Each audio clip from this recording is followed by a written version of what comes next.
La Biblioteca de Jerez está de aniversario. A mediados del siglo XIX, la lectura pública estaba dando sus primeros pasos en el mundo anglosajón. Poco después, un 23 de abril de 1873, el Ayuntamiento de la ciudad aprobaba la creación de la Biblioteca Municipal en el edificio conocido como Cabildo Viejo, en la Plaza de la Asunción. Cuando alboreaba el siglo XXI, aquella biblioteca ampliaba su radio de acción para convertirse en red de bibliotecas municipales, con la misión de extender el libro y la cultura a todos los barrios de la ciudad. Han pasado 150 años desde aquel lejano 1873, lo que convierte a nuestra biblioteca en la más antigua de las municipales andaluzas. Y esta es su historia.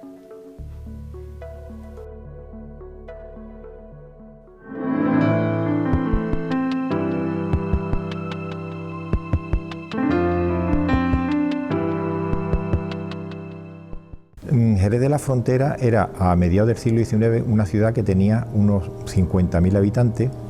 y que los geógrafos definirían como una agrociudad, es decir, un núcleo de población importante, pero donde la mayor parte de su clase trabajadora trabajaba en el campo, porque tenía y tiene uno de los términos municipales más grandes de España. Es una sociedad socialmente muy desigual,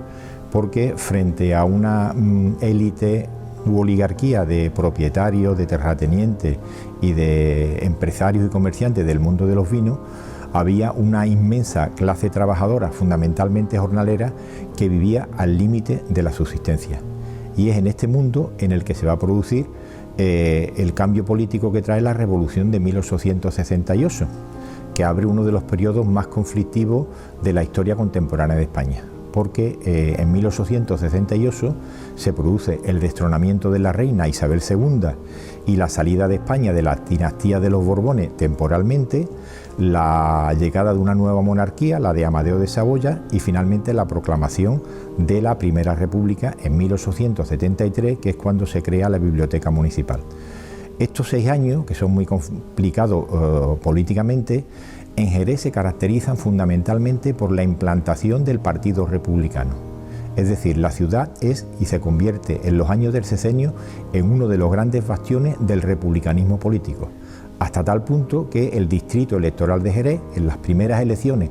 que se celebran en España por sufragio universal masculino, en 1869, los 5 diputados que elige son todos del Partido Republicano, algo que no ocurre en el resto de España más que en otra provincia, que es la de Lérida. Este republicanismo se va a manifestar durante estos 5 o 6 años, desde el 68 a 1873, en la calle, creando clubes políticos y, por ejemplo, amparándose en la libertad de prensa que se aprueba en la Constitución de 1869 para crear, por ejemplo, una serie de periódicos que son muy importantes para la vida política de la ciudad y cuyo nombre lo dicen todo: La Revolución, el Club Democrático, el Club y la Revolución, la República Federal, que tendrán muchos de ellos vida efímera, pero que compartirán el ámbito del periodismo con el que será luego el gran diario de la ciudad, como es el Guadalete. La llegada de la Primera República, cuando se funda la biblioteca, llega, podemos decirlo, de una forma sorpresiva, puesto que se produce cuando fracasa la monarquía de Amadeo de Saboya, porque se da un caso inédito en la historia, que es un rey que dimite. Cuando dimite Amadeo de Saboya por los problemas que tiene el país, una guerra carlista, el problema de la rebeldía de los independentistas cubanos, la división de los partidos monárquicos, etcétera, se proclama la Primera República, que es un periodo también muy agitado en la historia de Jerez, porque el republicanismo se va a dividir en 2 bandos casi irreconciliables: los republicanos conservadores y los republicanos más radicales o filosocialistas. Eso se va a plasmar en el verano de 1873 en el intento de declarar a Jerez como un cantón, igual que se había hecho en Cádiz, que fracasa porque la guarnición militar establecida en Jerez lo aborta y va a impedir que Jerez se sume a otras ciudades de España en este movimiento cantonal que se extiende por todo el país en el verano de 1873. Al final, el fracaso del cantonalismo lo que trae es que los republicanos más conservadores se queden al frente del ayuntamiento de la ciudad a lo largo de 1873 y que a finales de 1874 llegue un nuevo periodo histórico cuando se restaura la monarquía, en este caso en la figura de Alfonso XII, el hijo de la destronada Isabel II. El sexenio democrático, desde el punto de vista de la cultura y sobre todo en relación a la historia del libro en nuestro país, es un periodo fundamental, sobre todo porque se emite la orden ministerial en el año 1869 por el Ministerio de Fomento, donde se crea la red de bibliotecas populares en nuestro país, que es un intento de poner nuestro país al mismo nivel que los países de nuestro entorno en el tema de accesibilidad al libro y a la cultura en general. Ese decreto tuvo un éxito espectacular, ¿no? Hasta el punto de que en 1883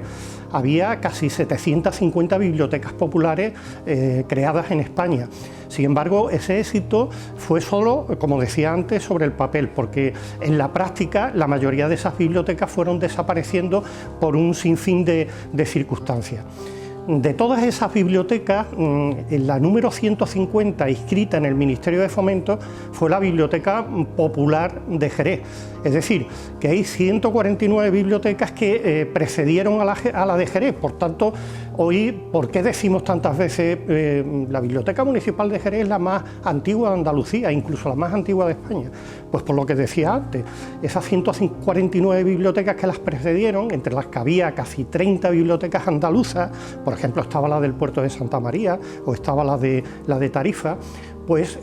las instituciones que demandaron la creación de la biblioteca no pudieron cumplir lo que habían prometido, tener una sala, tener un personal, tener unos fondos bibliográficos, y poco a poco se fueron cerrando, cuando no la mayoría ni siquiera llegaron a abrir las puertas. La única que quedó de todo ese movimiento bibliotecario que se inicia en 1869 es, por tanto, a día de hoy, la Biblioteca Popular entonces, Biblioteca Municipal en la actualidad, y por tanto podemos seguir diciendo con todas las de la ley que es la biblioteca, por lo menos, la municipal más antigua de Andalucía.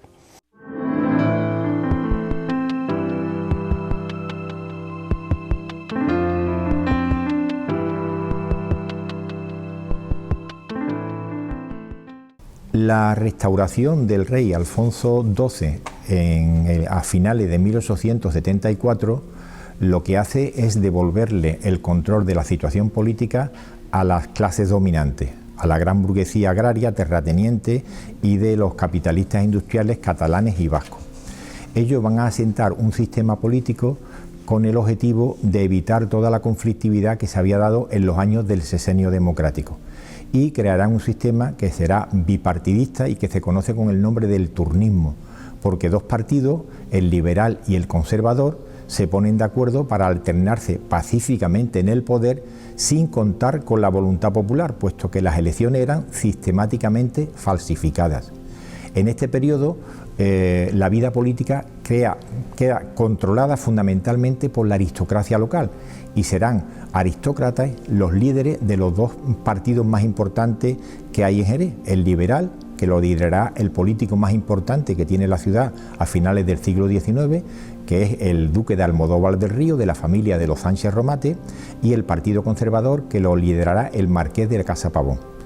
Como las clases populares no van a participar en la vida política por las manipulaciones del caciquismo, esto va a facilitar, por ejemplo, la implantación del anarquismo, que es una ideología obrera antipolítica, y que a partir de ahora el anarquismo, amparándose también en la situación de miseria que tienen las clases trabajadoras, empieza a tomar fuerza en el movimiento obrero de Jerez. Y en estos años se van a producir dos sucesos que introducen a Jerez en la historia general de España y de las luchas sociales. Uno que fueron los sucesos de la Mano Negra,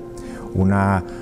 historia confusa en donde aparentemente una sociedad secreta anarquista provoca unos crímenes y va a dar lugar a una serie de cientos de detenciones que terminan con la ejecución de varios trabajadores en la Plaza del Mercado, y luego en 1892 con el llamado asalto campesino, cuando una movilización de campesinos para liberar a los presos que estaban en la cárcel de Jerez termina siendo abortada por la Fuerza de Orden Público, y también se salda con la ejecución de 4 trabajadores, en este caso en la Plaza de Belén. Esta situación complicada de luchas sociales, a partir del año 1894, también se pone peor, porque a Jerez va a llegar la filosera, una plaga que arruina los viñedos y que va a provocar la ruina, en el caso de esta ciudad, de cientos de pequeños propietarios de viña y la emigración de cientos de trabajadores viticultores que, al no tener trabajo, van a emigrar de Jerez a otros países. De hecho, se llega al final de siglo y en la ciudad, en las élites políticas y económicas, hay una sensación de que hace falta renovar la vida política y la vida cultural. Y por eso se ponen en marcha 3 proyectos que se intentan desarrollar a lo largo del siglo XX, a principios del siglo XX. El llamado ferrocarril de Jerez a la Sierra, la construcción del pantano de Guadalcacín y las colonias obreras y de Caulina, a la salida de la carretera de Arco. La biblioteca se inaugura el 23 de abril de 1873 en un acto multitudinario donde estuvieron presentes todas las fuerzas vivas de la ciudad. Incluso se presenta una placa que todavía se puede admirar en el antiguo consistorio de la inauguración de la biblioteca, porque el antiguo consistorio fue la primera sede de la biblioteca municipal. Sin embargo, hay un dato que los investigadores han descubierto muy recientemente, y es que el día después de esa inauguración tan espectacular, el 24 de abril de 1874, la biblioteca sigue cerrada al público. Es un dato que no conocíamos y que ha sacado a la luz una investigación del profesor José García Cabrera, ¿no? Y que hay que poner en valor. Por distintas circunstancias, como fueron unas obras de adaptación que se estaban haciendo en la biblioteca en aquel momento, por un cambio en el régimen político, es decir, el sexenio democrático termina en 1874 y viene la restauración monárquica, y luego ello trajo implícito la devolución de los libros que se habían expropiado a la colegial, actual catedral. Hay que devolverlos, con lo cual la biblioteca se queda prácticamente sin libros, ¿no?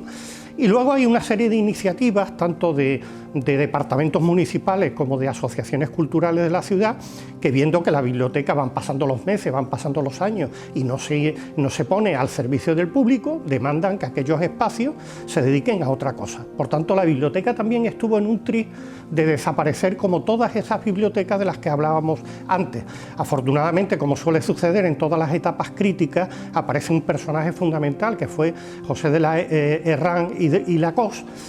que no solamente era el alcalde de la ciudad en aquellos momentos, sino que a medio plazo se convertiría en un importante bibliotecario o conservador de la biblioteca municipal. Y entonces la biblioteca se abre por primera vez al público en 1876, es decir, casi 3 años después de la inauguración. Y es ese año cuando empiezan a publicarse el primer reglamento, el primer listado de libros, cuando se nombran a los primeros conservadores, que eran 3, era una terna de 3 conservadores, Carlos Camerino, Manuel Bertemati y Modesto de Castro, y que estuvieron relevándose hasta 1878, en que por primera vez hay un bibliotecario con carácter permanente, que sería Modesto de Castro.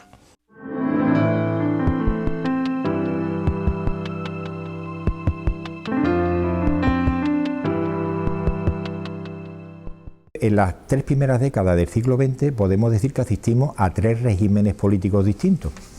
Los primeros 23 años son de la monarquía de Alfonso XIII, el sucesor de Alfonso XII, que son años caracterizados por la crisis del sistema caciquil de la época anterior. Los 2 partidos monárquicos entran en decadencia porque sus líderes históricos desaparecen. En el caso de Cánovas del Castillo, porque es víctima de un atentado terrorista de un anarquista italiano, y en el caso del Partido Liberal, porque su líder, Sagasta, muere ya de vejez en 1903. Al morir estos 2 líderes importantes, dentro de estos partidos nos surgen otros liderazgos consolidados, y entonces lo que se produce es una fragmentación de estos 2 grupos políticos que se dividen en camarillas, hasta el extremo que de estos 2 partidos, por ejemplo, en las elecciones de 1918 en Jerez se van a presentar hasta 6 grupos políticos distintos. Son años también en los que en Jerez emerge un nuevo republicanismo, que no tiene nada que ver con el de la Primera República, liderado por un señor que era un jornalero que viene a Jerez desde Medina Sidonia, se llamaba Manuel Moreno Mendoza, y que moviliza el republicanismo porque se asienta entre las clases trabajadoras, fundamentalmente entre los trabajadores de viña, entre los trabajadores de la bodega, en lo que podríamos llamar el mundo obrero más especializado, y que va a arrancar con mucha fuerza porque en las elecciones de 1905, por ejemplo, le ganó las elecciones su candidato a los partidos monárquicos asentados en la ciudad,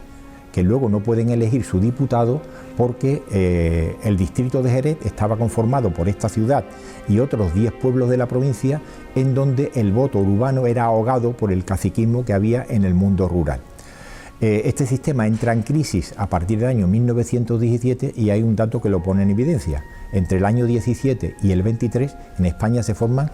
13 gobiernos. Por eso se produce la dictadura del jerezano Miguel Primo de Rivera, porque ante la crisis del sistema, ante el problema de la guerra de Marruecos y ante la situación de la anarquía que hay en Barcelona por el pistolerismo patronal y obrero, Miguel Primo de Rivera da un golpe militar y establece su dictadura durante más o menos 7 años, hasta 1930, bajo la monarquía de Alfonso XIII, que permite la dictadura, lo que luego al final le va a costar el trono. Los años de la dictadura de Jerez son años de mucha obra pública, porque son en el mundo los llamados felices años 20, y la dictadura pues va a construir en Jerez 2 obras que todavía permanecen hoy, que son emblemáticas. No la dictadura, los partidarios de la dictadura, como el marqués de Villamarta, que era el alcalde de Jerez al principio, el Teatro Villamarta, que se inaugura a finales de los años 20, y la estación del ferrocarril, con este estilo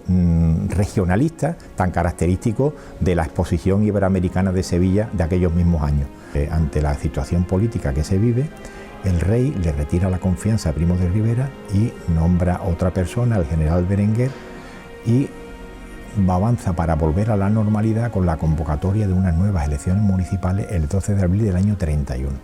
Estas elecciones se hacen con los monárquicos divididos y con toda la izquierda política y republicana unida en unas mismas candidaturas, que ganan las elecciones municipales en toda España. Y aquí en Jerez lo que hay es un empate entre republicanos y monárquicos. Pero como en el resto de España se proclama la Segunda República el 14 de abril de 1931, eso también se hace en Jerez. Y se nombra el primer alcalde de Jerez de la Segunda República, es Manuel Moreno Mendoza, la persona que desde principios del siglo XX venía liderando el Partido Republicano local. La época de la Segunda República en Jerez es una época de una gran movilización política, porque las medidas que toma el primer gobierno republicano van a alimentar la afiliación a los partidos y los sindicatos obreros, pero también las organizaciones conservadoras que se sienten agraviadas por la política religiosa y laica del gobierno. En el caso de Jerez hay que destacar 2 medidas de la Segunda República que tienen un gran impacto en la ciudad. En primer lugar, la legislación laboral, porque por primera vez ahora en la Segunda República, en una ciudad como Jerez, que tiene un movimiento obrero de una gran base agraria, se establece la jornada de 8 horas en el campo. Y en el plano educativo, la Segunda República emprende un programa de construcciones escolares que no tenía precedentes. Y hay un dato que lo pone en evidencia en el caso de Jerez. En 2 años de la Segunda República se crean más escuelas, 22, que en 30 años de la monarquía de Alfonso XIII, cuando solamente se crean 2. ¿Cuál es el problema de la Segunda República? La gran confrontación política que se vive entre la derecha y la izquierda, que va a dar lugar a la caída del primer gobierno republicano y a nuevas elecciones, en un panorama de crispación política. El periodo republicano, la Segunda República en nuestro país, desde el punto de vista cultural y sobre todo en relación a las bibliotecas y al libro, es un periodo que yo compararía un poco con lo que habíamos hablado del sexenio democrático, ¿no? Es un gran revulsivo desde el punto de vista de la accesibilidad al libro. De esta época podemos destacar, por ejemplo, la creación del Patronato de Misiones Pedagógicas, pero en cuanto a su relación con las bibliotecas, puesto que el patronato destinaba un 60% de su presupuesto para la creación de bibliotecas rurales, ¿no?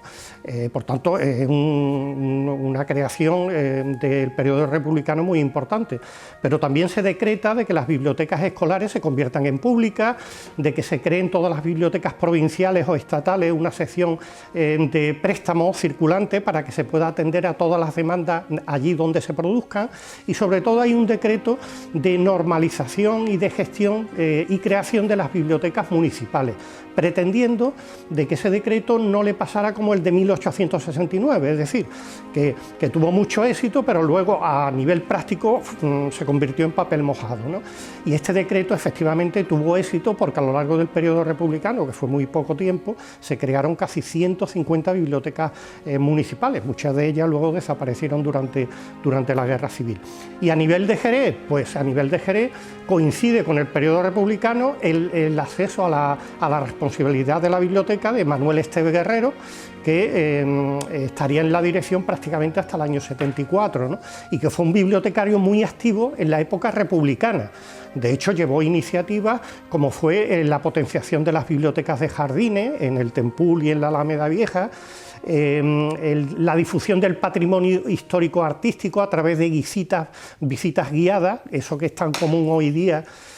con la pretensión de que aquellas personas que iban a las visitas guiadas luego fueran usuarios de la biblioteca para completar o complementar sus conocimientos en el fondo bibliográfico de la biblioteca, o sacó la biblioteca de sus propios límites físicos y la tuvo muy presente en los medios de comunicación, sobre todo en la prensa, dando cuenta de estadísticas, de compras de libros, incluso alguna que otra regañina que hacía Manuel Esteve, acusando a algún usuario poco cívico de sustraer algún libro, algo muy común en las bibliotecas públicas, ¿no?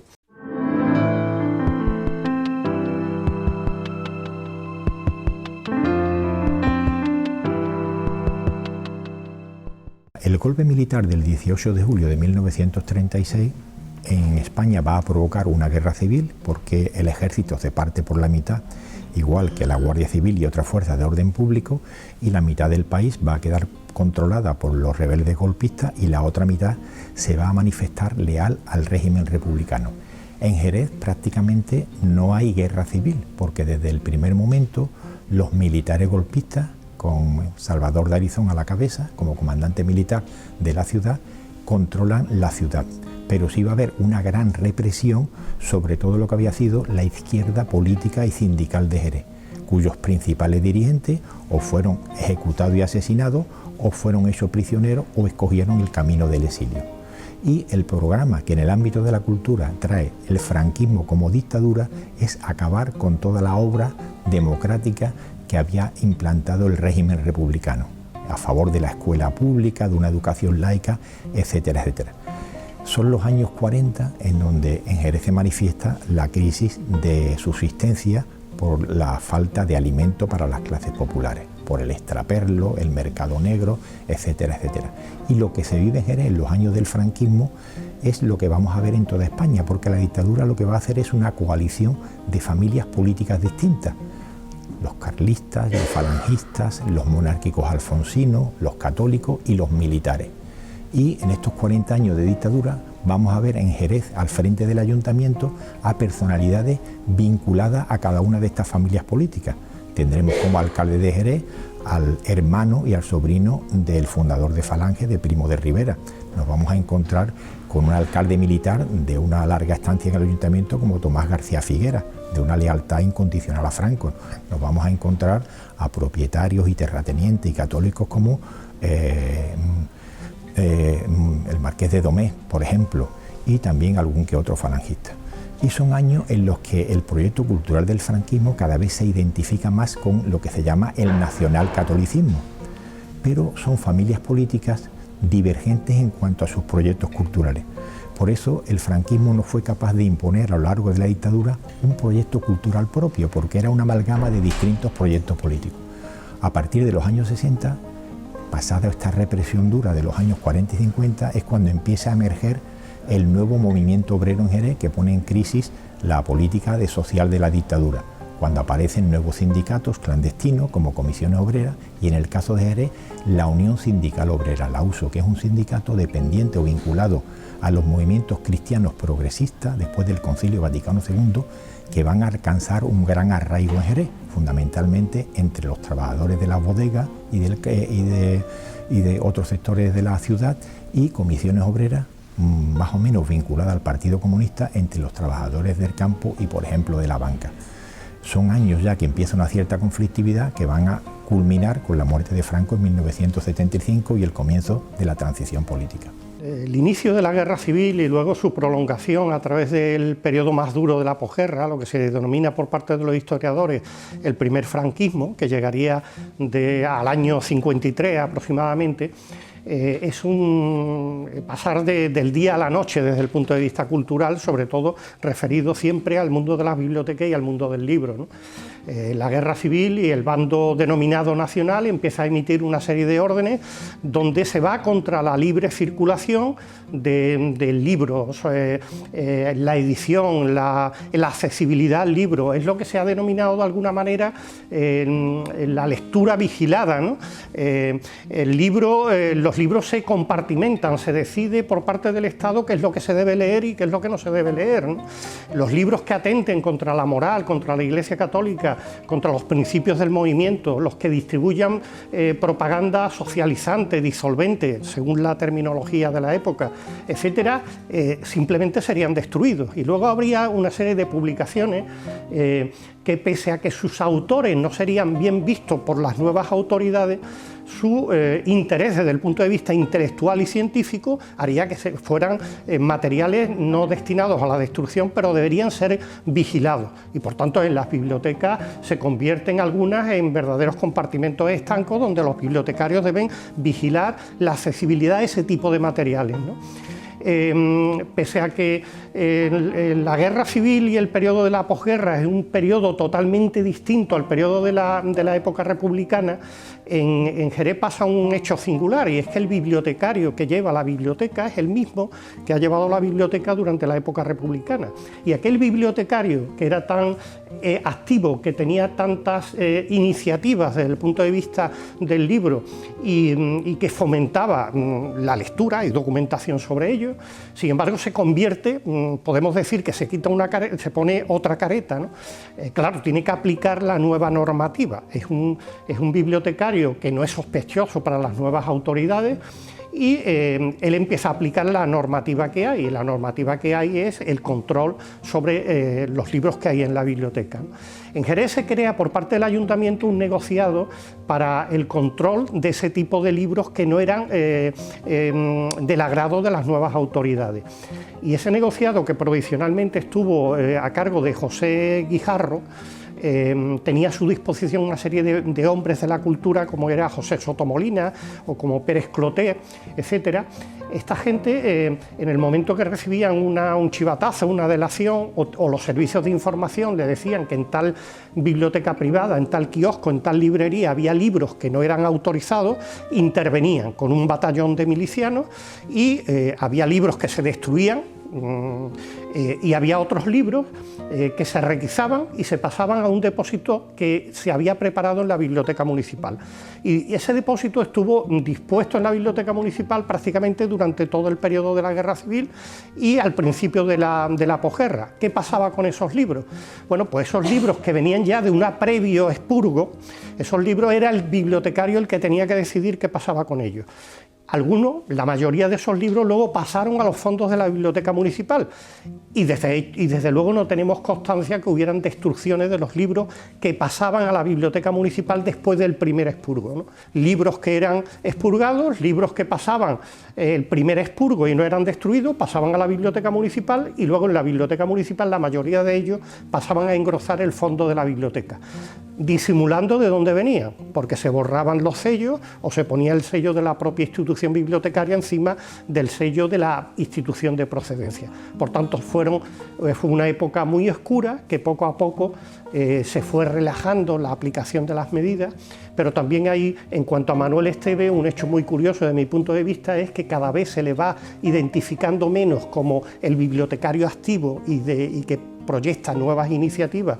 con respecto al mundo del libro, y cada vez se le va identificando más con su labor de tipo arqueológico y labor de tipo de arqueólogo de campo, ¿no? De hecho, es significativo que en los años más duros del control sobre el libro en nuestro país, en los años 40, se inicien las excavaciones de mesas de asta en el año 42 y que se prolongarían en sucesivas campañas de excavaciones hasta principios de los años 50.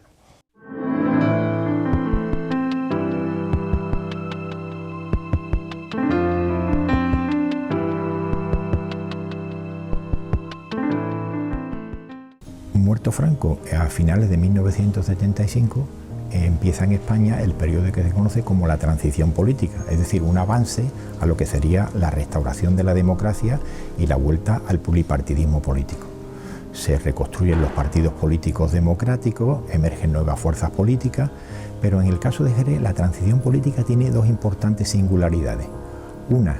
la emergencia con fuerza de un partido nacionalista que no existía anteriormente en la historia de España ni Andalucía, que será el Partido Socialista de Andalucía, que tendrá un gran apoyo social con figuras como Pedro Pacheco, y en el movimiento obrero la consolidación como sindicato de la Unión Sindical Obrera, un sindicato de origen católico o cristiano que va a tener una gran importancia en estos primeros años de la transición en Jerez. Son años en los que la crisis política o el cambio político se ve acompañado por una gran crisis económica, producto de la crisis general de la economía capitalista que arranca del año 1973 y que se manifiesta en Jerez a través de la reconversión de importantes sectores industriales y económicos, como es el caso de la industria bodeguera. Y la democracia se consolidará con las elecciones primeras que se celebran en 1977, que van a dar en Jerez un mapa político interesante, porque de la misma manera que, por ejemplo, la ciudad, cuando llegan las elecciones generales y autonómicas, apoya al Partido Socialista, en las municipales la fuerza política que va a ganar las elecciones a partir del año 1979 serán los andalucistas, con la figura de Pedro Pacheco al frente. Son años de los ayuntamientos democráticos y sobre todo de ayuntamientos que se convierten en el centro político de la ciudad, porque emprenden ambiciosos programas de obra pública, de modernización de las infraestructuras y un amplio programa de actividades culturales que consolidan los liderazgos que estaban al frente de la alcaldía. Por eso la figura que gobierna el primer ayuntamiento, Pedro Pacheco, que lo hace con minoría desde el año 79 al 83, en el año 1983 recibe un apoyo mayoritario de los jerezanos porque identifican con él todas las mejoras que había traído la gestión del ayuntamiento y se convierte prácticamente en la figura más importante que tiene la ciudad en los últimos 25 años del siglo XX. Durante el final del periodo de Manuel Esteve Guerrero, que se jubila en 1974, podemos considerarlo una época realmente triste, ¿no? Tanto desde el punto de vista de él, de profesional de las bibliotecas, como desde el punto de vista de la cultura de Jerez, ¿no? Porque la biblioteca, cuando él se jubila, está cerrada al público. Desde el año 74 se han descubierto unas importantes grietas en la zona abovedada que cubren las dos salas de la biblioteca municipal y hay que intervenir urgentemente en unas obras de urgencia que dirige el arquitecto sevillano Rafael Manzano, ¿no? Pero aparte de esas obras de mantenimiento, la biblioteca ya no daba más de sí. Era normal encontrar en la puerta de la biblioteca, y eso se puede recoger en algunos artículos en la prensa, tanto en la prensa local como en la prensa andaluza, de estudiantes, de investigadores, etcétera, que hacían cola en la biblioteca para poder entrar, ¿no? Porque no había sitio físico ya en aquella biblioteca para responder a la demanda de la ciudad de Jerez, ¿no? Ese periodo que iría del 74 al año 86, que es cuando se produce ya el traslado definitivo a la segunda sede y actual sede, es un periodo que yo definiría como de catacumbas, ¿no? De alguna manera, porque de los 12 años, 6 años la biblioteca estuvo cerrada, con lo cual se le pierde un poco la pista a esta institución cultural en el colectivo, en el ideario colectivo de la ciudadanía de Jerez, ¿no? Porque del 74 al 77 la biblioteca está cerrada y luego del 83 al 86 la biblioteca también vuelve a estar cerrada, ¿no? Pero aparte de ello hay otro elemento muy importante, es que se producen entre el 83 y el 86 3 grandes traslados de la biblioteca. Del 83 en el 83 se producen 2 traslados, uno desde la Plaza de la Asunción a la Plaza del Banco, porque se creyó en aquel momento de que la obra de rehabilitación de la Plaza del Banco para nuevo edificio bibliotecario era compatible con el traslado, es decir, que se podían mantener allí el personal, el mobiliario, etcétera, no estaría abierta al público, pero permitiría ir haciendo la obra por fases. Ello no fue posible, con lo cual ese traslado de esa gran cantidad de fondos bibliográficos nos lo podíamos haber ahorrado. Entonces, ese traslado hay que volverlo a hacer y estamos en la Plaza del Banco en el año 83, a finales del 83, y hay que trasladarse a un nuevo edificio. El ayuntamiento busca un nuevo edificio, se encuentra en la calle Rosario número 14, que es un edificio de la empresa Rumaza, que tenía anexo un antiguo casco de bodega y que actualmente es el Conservatorio Municipal, Conservatorio de Música. Bueno, ahí se realiza un segundo traslado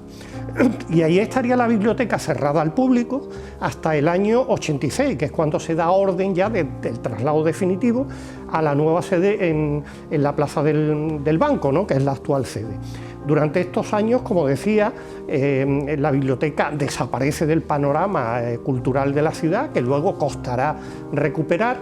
y es importante los traslados porque todo bibliotecario sabe que mover una ingente cantidad de fondos, pero sobre todo teniendo en cuenta que un tercio de esos fondos son fondos patrimoniales, fue un reto verdaderamente importante realizar esos 3 traslados, ¿no? Pero con este periodo oscuro podemos decir que termina esa época que empezaría en el año 31 con Manuel Esteve Guerrero, es decir, Manuel Esteve Guerrero se jubila en el 74, pero realmente esa etapa termina en el año 86. Es una etapa que la biblioteca está un poco aislada, no forma parte de ninguna red bibliotecaria, no hay iniciativas, no se aplican nuevos servicios, como el servicio de préstamo. El servicio de préstamo de libros se aplica en cualquier biblioteca de la provincia, en cualquier biblioteca nacional, ¿no? Sin embargo, en Jerez solamente se empezará a aplicar a partir del año 86, cuando se abre la segunda sede. Y a partir de ahí se empiezan a realizar una serie de iniciativas ya en una etapa nueva, que es la Biblioteca de Jerez entra dentro del Servicio Andaluz de Lectura, forma parte de la red bibliotecaria andaluza, se dan los primeros pasos en cuestiones de la informatización, en cuestiones de digitalización y sobre todo se crea la red de bibliotecas municipales en los años 90, que se puede decir que es la primera red de bibliotecas de la provincia de Cádiz, una de las primeras redes bibliotecarias en Andalucía, ¿no? Y bueno, en esa etapa aún nos encontramos, aunque desde mi punto de vista estamos finalizando también esa etapa y es necesario dar otro cambio de rumbo.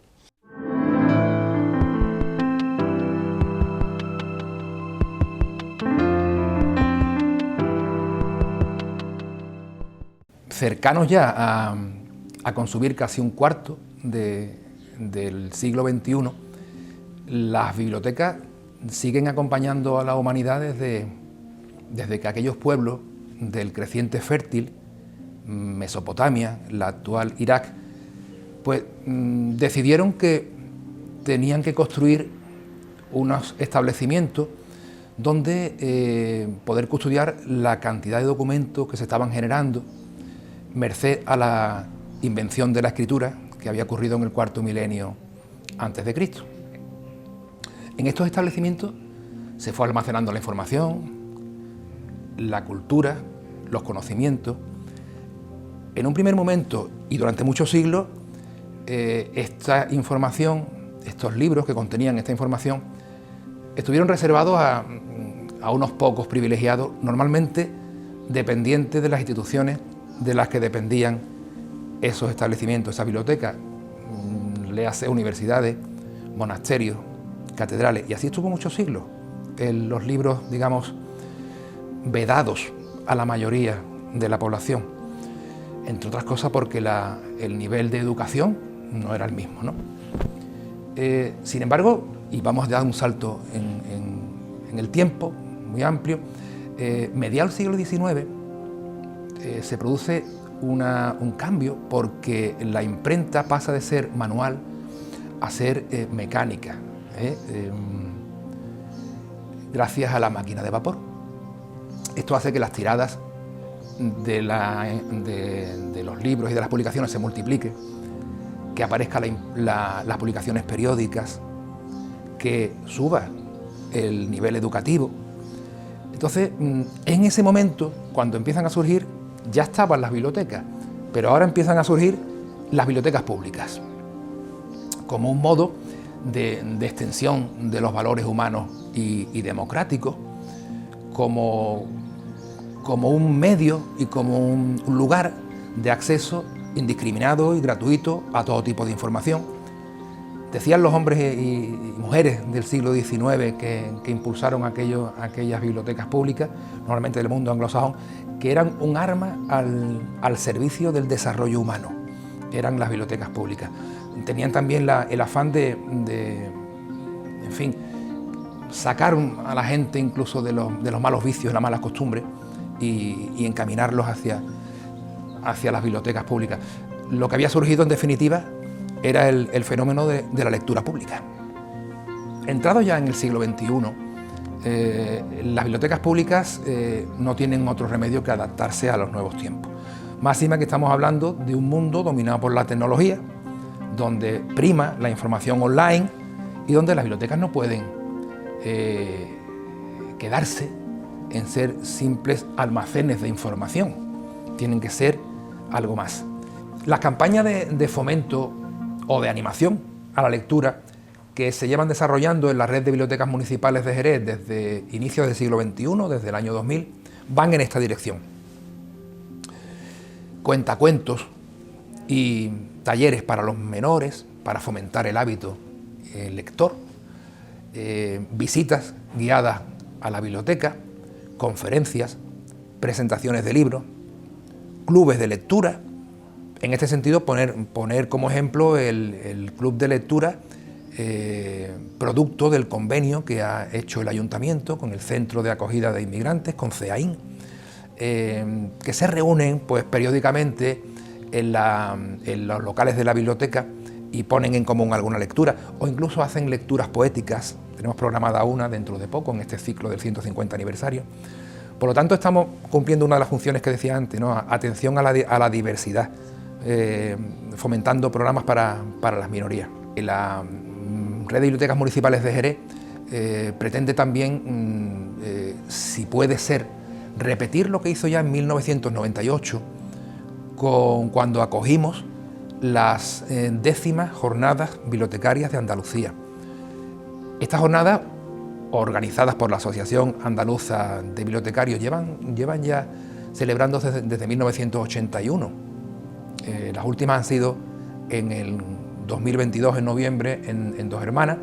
y la asociación pues está en conversaciones ahora mismo con el Ayuntamiento, la Asociación de Bibliotecarios, para ver si fuera posible organizarlas aquí en el año 2024. Me gustaría concluir con una frase de un referente para la profesión bibliotecaria, que es José Antonio Bagán Valls, un referente para todos nosotros, sobre todo para los que nos hemos empapado de sus manuales a la hora de estudiar las oposiciones a bibliotecas. Y es que las sociedades que cuidan sus bibliotecas están cuidando la memoria de quienes nos precedieron y asegurando el progreso de nuestros sucesores. Así que sigamos cuidando, fomentando nuestras bibliotecas públicas, porque seguramente estaremos poniendo nuestro granito de arena para hacer un mundo un poquito mejor.